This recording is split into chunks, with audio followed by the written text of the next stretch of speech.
Hello everyone, welcome to Dreamity IAS YouTube channel. आज से हम करंट अफेयर्स की एक सीरीज स्टार्ट करने जा रहे हैं जो कि आपके यूपीएससी सिविल सर्विसेज एग्जाम के लिए बहुत ही इंपॉर्टेंट है। साथ ही साथ अगर आप यूपीएससी के अदर एग्जाम्स को टारगेट कर रहे हैं जैसे कि सीडीएस, सीएपीएफ या ईपीएफओ, तो भी आप इस वीडियो को देख सकते हैं, आपके लिए बहुत ही बेनिफिशियल होगा। आज की डेट है 12 सितंबर और मैं हूं कोमल खत्री।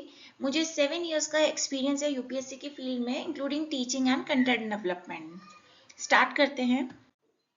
सबसे पहली जो न्यूज़ है बहुत ही इंपॉर्टेंट है आपके यूपीएससी के लिए ये न्यूज़ है एवियन इन्फ्लुएंजा ए यानी H5N1 वायरस के बारे में। Centre for disease control and prevention की एक रिपोर्ट आई है जिसमें कि ये हाईलाइट किया गया है कि जो एवियन इन्फ्लुएंजा ए वायरस है ये ह्यूमन बींग्स के, हम मनुष्यों के गैस्ट्रो इंटेस्टिनल ट्रैक्ट को इन्फेक्ट कर सकता है जिससे कि ह्यूमन बींग्स में डायरिया या वॉमिटिंग के सिम्टम्स दिख सकते हैं। तो अगर कोई पर्सन इस फील्ड में काम कर रहा है, चिकन्स के साथ, बर्ड्स के साथ काम कर रहा है जो कि इस डिजीज से अफेक्टेड हैं, और अगर उसको डायरिया या वॉमिटिंग जैसे सिम्टम्स कुछ दिखाई दे रहे हैं तो ये माना जा सकता है कि हो सकता है कि वो एवियन इन्फ्लुएंजा ए से अफेक्ट हुआ हो।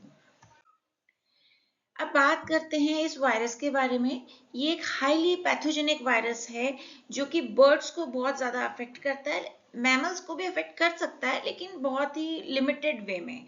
बर्ड्स को ये बहुत ही ज़्यादा तरीके से अफेक्ट करता है और बेसिकली 1996 में सबसे पहले चाइना में ये पाया गया था। उसके बाद ये बहुत ही ज़्यादा इवॉल्व होता गया और धीरे धीरे ये Europe, Africa, Asia, north America, south America सभी जगह फैल गया। इवन मेनलैंड एंटार्क्टिका में भी ये पाया गया। तो आप देख सकते हैं कितना ज़्यादा ये फैल गया। इंडिया में सबसे पहले जो इसका आउटब्रेक हुआ था वो महाराष्ट्र और गुजरात स्टेट्स में हुआ था 2015 के अंदर।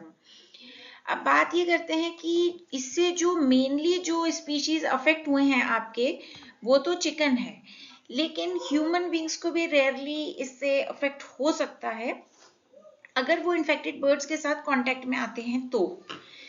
क्लाइमेट चेंज की वजह से भी ये वायरस ज़्यादा फैलने लगा है क्योंकि क्लाइमेट चेंज की वजह से जैसा आप जानते हैं बाकी सब स्पीशीज के भी बिहेवियर में चेंज है, उसी तरह से बर्ड्स और चिकन्स के बिहेवियर में भी चेंज हो रहा है, उनके इंटरेक्शंस के वे में चेंज हो रहा है, उनका इंटरेक्शन बढ़ गया है, उस वजह से भी इसके ज़्यादा फैलने का कारण बना हुआ है। नेक्स्ट न्यूज़ के बारे में बात करते हैं जो कि है नेटो यानी कि नॉर्थ अटलांटिक ट्रीटी ऑर्गेनाइजेशन के बारे में। रिसेंटली नेटो ने आर्टिकल 4 को इन्वोक कर दिया है। क्यों किया है? क्योंकि रशिया के कुछ ड्रोन्स पोलैंड में पाए गए थे।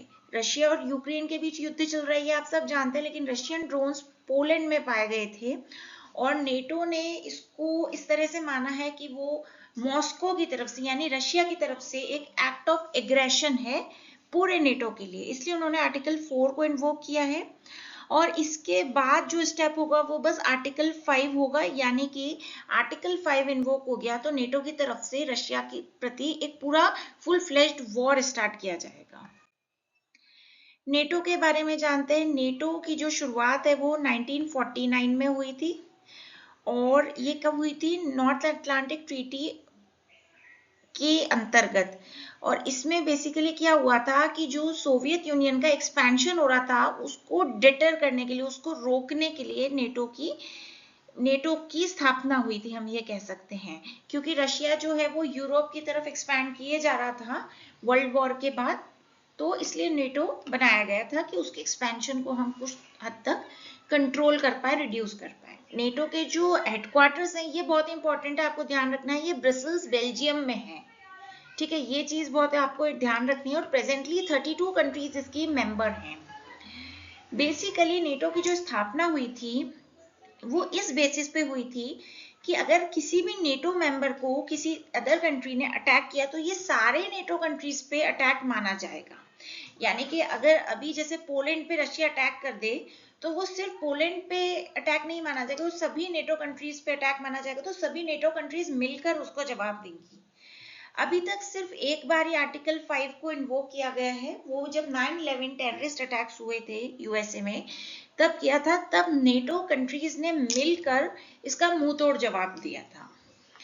अब बेसिकली क्या है कि नॉर्थ अटलांटिक ट्रीटी ऑर्गेनाइजेशन जो है बहुत ही एक इम्पॉर्टेंट लिंक है यूरोप और नॉर्थ अमेरिकन कंट्रीज के बीच में, जिससे कि ये सारी कंट्रीज एक साथ कोऑपरेट करती हैं डिफेंस और सिक्योरिटी की फील्ड में। और आप देख सकते हैं कि पिछले कुछ टाइम से भी अफगानिस्तान में इनकी प्रेजेंस किस तरह से रही थी, सभी कंट्रीज ने एक साथ कोऑपरेट किया था अगेंस्ट टेररिज्म। नेक्स्ट न्यूज के बारे में बात करते हैं जो कि है ग्रीन हाइड्रोजन के बारे में। इंडिया ने जो ग्रीन हाइड्रोजन है उसकी तरफ बहुत ही ज़्यादा अग्रसर होने की प्लानिंग बनाई है। नेशनल ग्रीन हाइड्रोजन मिशन भी हमारे देश में चल रहा है।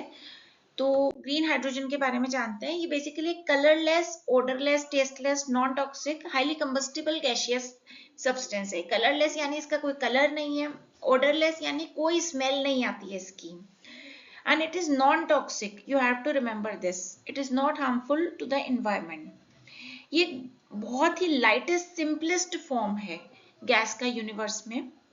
और बेसिकली ग्रीन हाइड्रोजन इसको इसलिए कहते हैं क्योंकि इसका जो प्रोडक्शन होता है वो रिन्यूएबल एनर्जी सोर्सेस की मदद से होता है, जैसे कि solar energy, wind energy, hydel power, इन सब की मदद से इलेक्ट्रोलाइसिस प्रोसेस के द्वारा। इलेक्ट्रोलाइसिस प्रोसेस में क्या होता है कि बेसिकली जो वाटर मॉलिक्यूल है उसको हाइड्रोजन और ऑक्सीजन में स्प्लिट कर दिया जाता है और इसमें कोई भी harmful gas, green house gas का इमिशन नहीं होता है। इसलिए इसको बेसिकली ग्रीन हाइड्रोजन कहा गया है क्योंकि एनवायरमेंट के लिए किसी भी तरह का नुकसान नहीं होता है इसके प्रोडक्शन में। नेशनल ग्रीन हाइड्रोजन मिशन के बारे में भी थोड़ा सा जानते हैं। हमारी गवर्नमेंट ने इसे जनवरी 2023 में लॉन्च किया गया था और ministry of new and renewable energy इसका इम्प्लीमेंटेशन करती है। हमारी गवर्नमेंट ने टारगेट सेट किया है कि by the end of year 2030 तक हम 5 मिलियन टन पर एनम इसका प्रोडक्शन कर रहे होंगे। ठीक है, तो ये थोड़ा सा टारगेट आप ध्यान रखना, 5 million ton per annum by 2030। Next news की तरफ हम लोग चलते हैं। नेक्स्ट न्यूज है अफ्रीका कॉन्टिनेंट के बारे में, जहां की ग्रैंड इथियोपियन रेनेसेंस डैम को बेसिकली इनॉग्रेट किया गया है रिसेंटली इथियोपिया के द्वारा। और ये जो डैम है ये पूरे अफ्रीकन कॉन्टिनेंट का लार्जेस्ट हाइड्रो इलेक्ट्रिक प्रोजेक्ट माना जा रहा है कि पूरे अफ्रीका में इससे बड़ा कोई डैम नहीं है। और इसकी वजह से जो डाउन स्ट्रीम नेशन है इजिप्ट, यानी कि नाइल नदी जहां से बहकर जाती है इथियोपिया से होकर वो इजिप्ट में जाती है, तो इजिप्ट को क्योंकि अब कम पानी मिलेगा या बहुत ही कंट्रोल्ड या रेगुलेटेड वे में पानी मिलेगा, तो इजिप्ट ने इसके खिलाफ प्रोटेस्ट किया है। इसके लिए ये न्यूज में है। जानते हैं इस डैम के बारे में। इसको पहले मिलेनियम डैम के नाम से जाना जाता था और बेसिकली ये इथियोपिया में सिचुएटेड है near the border with Sudan, यानी इथियोपिया और सुडान का जो बॉर्डर पड़ता है उस वहां पे ये सिचुएटेड है और ये ब्लू नाइल रिवर पे लोकेटेड है। ब्लू नाइल क्या है? नाइल रिवर की ही एक ट्रिब्यूटरी है। इसकी जो टोटल कैपेसिटी वो 6.45 गीगावाट्स है। अब यहाँ पे ये है कि इजिप्ट और सुडान को ये लग रहा है कि क्योंकि ये डैम बन गया है तो हमारे देश में कम पानी पहुंचेगा, इसलिए वो इसके अगेंस्ट एक प्रोटेस्ट कर रहे हैं। ब्लू नाइल रिवर के बारे में जानते हैं। ये भी आपके यूपीएससी एग्जाम के लिए बहुत ही इंपॉर्टेंट है। ब्लू नाइल रिवर जैसा कि आप मैप में देख सकते हैं नाइल रिवर की ही एक ट्रिब्यूटरी है और 70% फ्लड वाटर्स जो है वो खार्तूम को प्रोवाइड करती है। ये इसकी टोटल लेंथ अराउंड 1500 किलोमीटर है, आप देख सकते हैं। और ये ओरिजिनेट कहाँ से होती है? लेक ताना से ये ओरिजिनेट होती है। लेक ताना जो कि है इथियोपिया में। ठीक है, अब ये लेक ताना से निकल के इथियोपियन आइलैंड से होते हुए इथियोपिया और सुडान में फ्लो करती है और बेसिकली सुडान में ही ये व्हाइट नाइल के साथ मिलके नाइल रिवर बनाती है। इसकी ट्रिब्यूटरीज है डिंडर एंड रहात रिवर्स। तो आप ये मैप को भी थोड़ा अच्छे से मेमोराइज कीजिएगा। लेक ताना से ओरिजिनेट हो रही है ये रिवर, इथियोपिया में इसके ऊपर डैम बना लिया गया है, फिर इथियोपिया से निकल के ये सुडान में जाके व्हाइट नाइल को ज्वाइन करती है और दोनों मिलके फिर नाइल रिवर बनाते हैं। नेक्स्ट न्यूज है एमेबिक मेनिंगोएन्सेफेलिटिस डिजीज के बारे में। रिसेंटली केरला में एक ही महीने में इस डिजीज की वजह से 6th डेथ हो गई है, तो इसलिए ये न्यूज में आई है। बेसिकली इसको जो रीजन है इसके होने का वो है नाइग्लेरिया फॉलेरी अमीबा, जो कि ब्रेन ईटिंग अमीबा के नाम से भी जाना जाता है, और ये डायरेक्टली ह्यूमन ब्रेन को अफेक्ट करता है, और ये बेसिकली एक बहुत ही फेटल डिजीज है। इससे बहुत चांसेस हैं, बहुत ज्यादा चांसेस हैं डेथ होने के। मोर देन 95% जो पेशेंट्स होते हैं वो उनकी इससे डेथ हो जाती है विद इन 1 to 18 डेज। ठीक है, तो शुरू के 15-20 दिनों में ही इससे पेशेंट्स की डेथ होने के बहुत ज्यादा चांसेस रहते हैं। बेसिकली ये जो हमारा अमीबा है नाइग्लेरिया फॉलोरी, ये कंटामिनेटेड वाटर में पाया जाता है। फ्रेश वाटर सोर्सेज जैसे वेल्स और पॉन्ड्स में भी कई बार पाया जाता है, लेकिन बहुत चांसेस हैं कि गंदे पानी में ये पाया जाता है।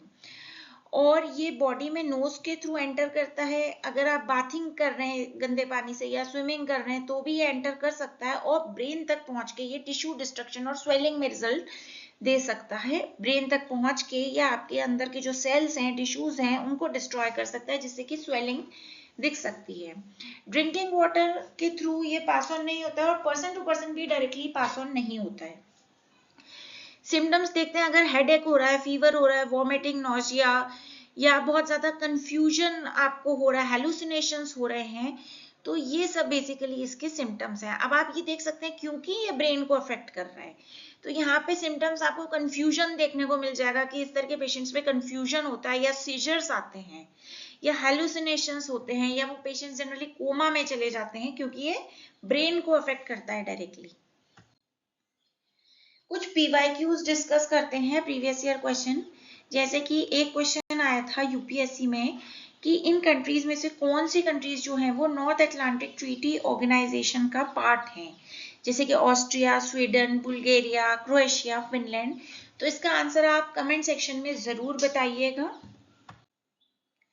नेक्स्ट क्वेश्चन, ये भी यूपीएससी का ही क्वेश्चन है। H1N1 वायरस जो कि बहुत ज्यादा न्यूज में मेंशन रहता है, वो कौन से डिजीज से रिलेटेड है? एड्स, बर्ड फ्लू, डेंगू, या स्वाइन फ्लू? नेक्स्ट क्वेश्चन देखते हैं।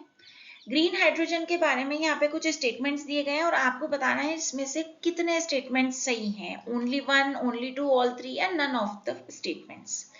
तो सबसे पहला स्टेटमेंट ग्रीन हाइड्रोजन के बारे में है कि it can be use directly as a fuel for internal combustion. इसे इंटरनल कंबशन के लिए directly as a fuel use कर सकते हैं। Second, it can be blended with natural gas and used as fuel for heat or power generation. And third statement is it can be used in the hydrogen fuel cell to run vehicles. तो ये तीनों statements में से कौन सा सही है, कौन सा गलत है, ये देख के आपको आंसर करना है अपना कमेंट सेक्शन में।